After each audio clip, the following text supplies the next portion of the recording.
పెందోట మాటకు స్వాగతం. బాల సాహిత్య కార్యశాలను ఈరోజు నిర్వహించడం జరిగింది. పిల్లలకు బాల సాహిత్యంపై మక్కువ కలగాలంటే ఏం చేయాలి?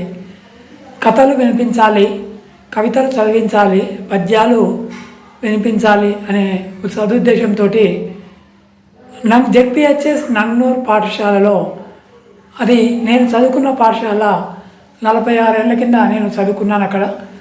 ఆ పాఠశాలకు పోవడం, అక్కడ ప్రధానోపాధ్యాయులు గారిని కలిసి వారిని పాఠశాల గ్రంథాలయం ఎలా ఉంది, గ్రంథాలయ పరిస్థితులు ఎలా ఉన్నాయి, పిల్లల చదువులు ఎలా ఉన్నాయి అని తెలుసుకొని వాళ్ళకు కథ కవిత రాయించడం ఎలా, సృజనాత్మక పాఠంలో తెలుగు పాఠంలో భాగంగా సృజనాత్మక కార్యశాలలు ఉన్నాయి ఆల్రెడీ.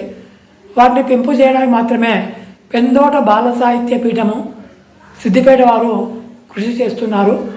దానిలో భాగంగా ఈరోజు నంగనూరు పాఠశాలలో వెళ్ళడం జరిగింది.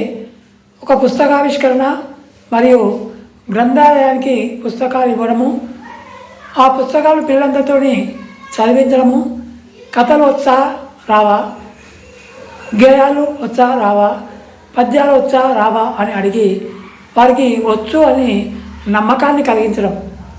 ఉదాహరణకు గొడ్డలి, 3 గొడ్డల కథ వాళ్ళకు వస్తుంది, కాకిదుబ్బ కథ వస్తుంది, బంగారు బాతుడు కథ, ఇలా చెప్పుకుంటూ పోతే దాదాపు 10 కథలు ఈజీగా వస్తాయి వాళ్ళకు.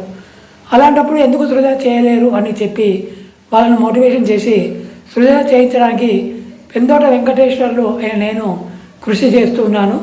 ప్రతి పాఠశాలలో ఇప్పటివరకు 150 పాఠశాలలు తిరిగాను. అలా ఈ పాఠశాల 153వది అని తెలియజేస్తూ కార్యక్రమాన్ని తిలకించాల్సిందిగా కోరుతున్నాను. వెంకటేశ్వర్లు గారు ఈ సభను విజయవంతం చేయడంలో పాల్గొన్నటువంటి ఉపాధ్యాయ బృందము, బాలబాలికలందరికీ స్వాగతం సుస్వాగతం తెలియజేస్తూ సార్ యొక్క 2 విషయాలు మాట్లాడదలుచుకుంటే, తన యొక్క వృత్తి ఉపాధ్యాయుడు, తన ఉద్యోగం తర్వాత వేరే చేసేటువంటి పనులన్నిటిని కూడా ప్రవృత్తి అనడం జరుగుతుంది. ఆ ప్రభులో జరిగేటువంటి రుగ్మతలే కావచ్చు, సమస్యలే కావచ్చు, రాజ్యం చేసేటువంటి తప్పులే కావచ్చు, వాటన్నింటినీ ఒక పద్య రూపంలో, ఒక కావ్య రూపంలో, ఒక కథ రూపంలో తను దాదాపుగా చాలా పుస్తకాలను కూడా రచించి ఆవిష్కరణ చేసినటువంటి సందర్భాన్ని కూడా ఈ సందర్భంగా మనం విన్నాం. అంటే ఏమిటి అని అంటే, తన యొక్క విలువైనటువంటి సమయాన్ని కూడా ఇలా సారు సెలవు పెట్టుకొని పుస్తకాలే కాదు, నా ఉద్దేశంలో కొన్ని విలువలను మోసుకొని వచ్చి మనకి ఇవ్వడం జరిగింది. విలువలు అని అంటే ఏమిటి అని అంటే, ప్రతి వ్యక్తిలో కూడా ఒక వ్యక్తి నిద్రించి ఉన్నాడు, వాళ్ళని మీరు ప్రేరేపణతోటి బయటికి తీసుకురావాలనే దాన్ని కూడా గుర్తు చేసాడు. ప్రతి ఒక్కరి మనసులో, నేను మా ప్రధానోపాధ్యాయుడు రిటైర్మెంట్ సందర్భంలో తనతో పయనం చేసినటువంటి ఆ కొద్ది కాలంలో నేను ఒక పెద్ద అనుభూతిని, దాన్ని ఏమంటారు సార్, యతి ప్రాసలు కలిసేటువంటి విధంగా నేను ఆయనకు నివేదికను సమర్పిస్తే చాలా మంది ప్రశంసలు పొందడం జరిగింది. అంటే నేను బాగా రాశాను అనేటువంటి విధానం కూడా నాకు అనిపించింది. మీరు కూడా ప్రయత్నం చేయండి, తప్పని చిన్న చిన్న పదాలతోటి మనం కవిత్వాలు రాయవచ్చు, రాయగలుగుతారు కూడా. కాకపోతే ఏంటంటే దాన్ని మీరు పదును పెట్టడం లేదు అని. తర్వాత ఈ పద్యాలు పాట రచనలు కూడా అది అనుభాముకైన పెద్ద అయినటువంటి శక్తి ఉన్నది ఆ పాటకు, పద్యాలకు. ఈరోజు మనకు తెలంగాణ వచ్చిందనంటే ఇలాంటి కవులు రాసినటువంటి ఆ పాటల ద్వారానే ప్రేరణ చెంది ఉద్యమం అనేది ముందుకు పోవడం జరిగింది. ఇట్లా తెలుగు సార్ కూడా చాలా సందర్భంలో శ్రీశ్రీ కానీ, శ్రీనాథులు కానీ చాలామంది కవుల గురించి కూడా వాళ్ళ జీవితంలో, అంటే సమస్యల పరిష్కారమే కాదు, మానసిక ఆనందానికి కూడా పద్యాలు గేయాలు కూడా మనకు ఉపయోగపడుతుంది సందర్భంగా గుర్తు చేసుకోవాలి. అంటే మనలో ప్రతి ఒక్క శక్తి ఉంటుంది, దాన్ని బయటకు తీయవలసినటువంటిది మీలో ఉన్నది. మనం బాల సంఘాలని కూడా మనం ఏర్పాటు చేసుకోవడం జరిగింది పాఠశాలలో. మరి బాల సంఘాలు, బాల కవులుగా కవి సమ్మేళనం కూడా మనం ఏర్పాటు చేసుకోవాలి. రోజు వారంలో ఒకసారి లాంగ్వేజ్ టీచర్స్కు నేను ఇది రాశాను సార్ బాగుందా, ఇంగ్లీషే కావచ్చు, తెలుగే కావచ్చు, హిందీ కావచ్చు, అంటే దానికే మన చేర్పులు మార్పులు ఉన్నట్లయితే కొంత మీ ఉపాధ్యాయులు ఇస్తే మీరు కూడా ఒక కవిగా పాఠశాల స్థాయి నుంచే రాణించగలుగుతారని సందర్భంగా తెలియజేస్తూ తర్వాత లైబ్రరీకి మనకి పుస్తకాలు ఇస్తున్నాడు అని అంటే దాన్ని 100% సద్వినియోగం చేసుకోవాలి. సార్ ఏ విధంగా రచన చేసిండు అనేది మీరు మొత్తంగా అధ్యయనం చేసినప్పుడే మనకు తెలుస్తుందని సందర్భంగా తెలియజేస్తూ చాలా పుస్తకాలు ఉన్నాయి. క్లాస్ వైజ్ టైం టేబుల్లో లైబ్రరీ పీరియడ్ అనేది ఉంటుంది. ఏ ఒక్కరైనా లైబ్రరీ సార్ ఇవాళ వెళ్దామని అంటున్నారా? అది మనం ప్రశ్నించుకున్నాం, మనం అంటున్నామా లేదా, లైబ్రరీని పూర్తి స్థాయిలో వాడుకుంటున్నామా లేదా అనేది తప్పనిసరిగా మనం గుర్తు చేసుకోవాలి. తర్వాత ఇంకొకటి, మన అమ్మమ్మ నానమ్మల యొక్క తరం అంతరించిపోతుంది. ఇక వాళ్ళ దగ్గర చాలా కవితలు, పాటలు, సామెతలు బాగా ఉంటాయి.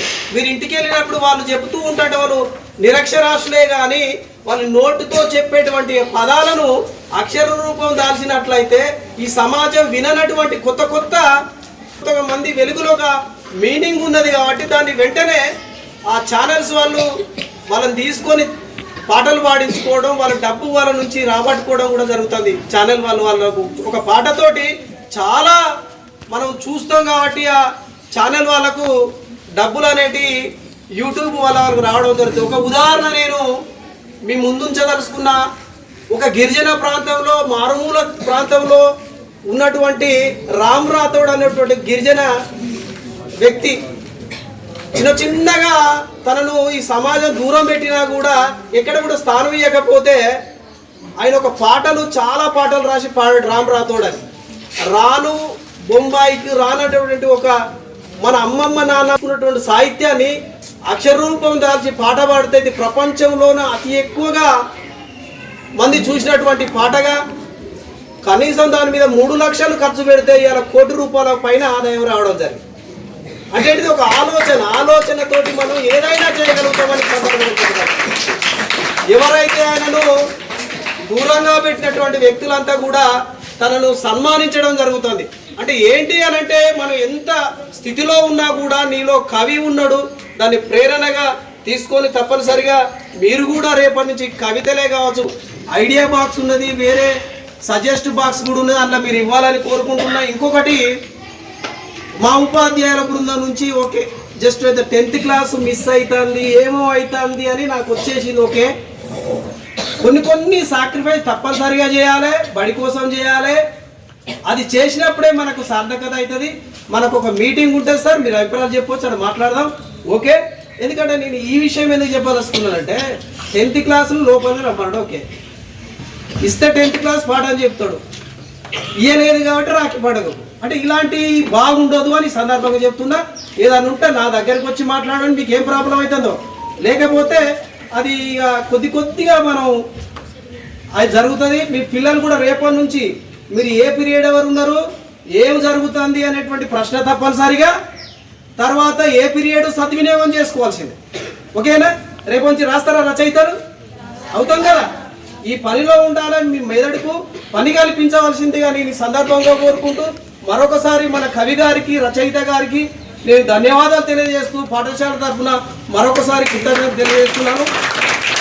ఇంకొకటి, కవి రచయిత అనేటువంటి పదం అన్న సార్లు ఎవరు చెప్తారు? కవి అంటే ఏమిటి, రచయిత అంటే ఏమిటి? కవి రచయిత తేడా ఏమిటి? ఊకంటాం కవి అంటావు, రచయిత అంటావు, ఏమిటి? చెప్పండి అమ్మా. 9th 10th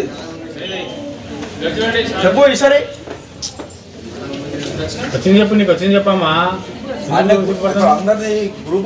టైం అవుతుంది కదా. ఇప్పుడు ఇవాళ చెప్తలేరు ఏందమ్మా? కవి అంటే రచయిత. కావ్యాలు, పద్యాలు, కవితలు రాసేటువంటి వాళ్ళు కవులు.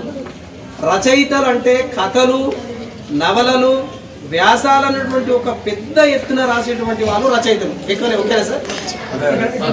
ఇది కవికి రచయిత. ఈ రెండు నిండినటువంటి వ్యక్తి పెందోట వెంకటేశ్వర్లు గారు.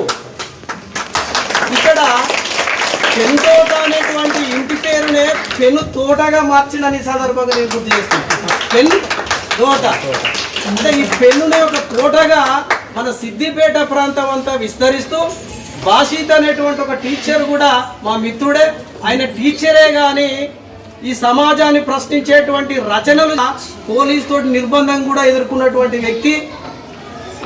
తను అరెస్ట్ కాబడిన కూడా వ్యక్తి. ఏంటంటే మనకు పెన్నుకు రచనకు అంత పెద్ద పవర్ ఉంటుందని ఈ సందర్భంగా తెలియజేస్తూ, మీరు ఏ పనులు కూడా రచన రూపకంగా తెలియజేస్తూ మీరు ఒక బాల సంఘాల్లో కవులుగా మారాలని కోరుకుంటూ ఈ సమావేశంతో ఇంతటితో ముగిస్తున్నాను.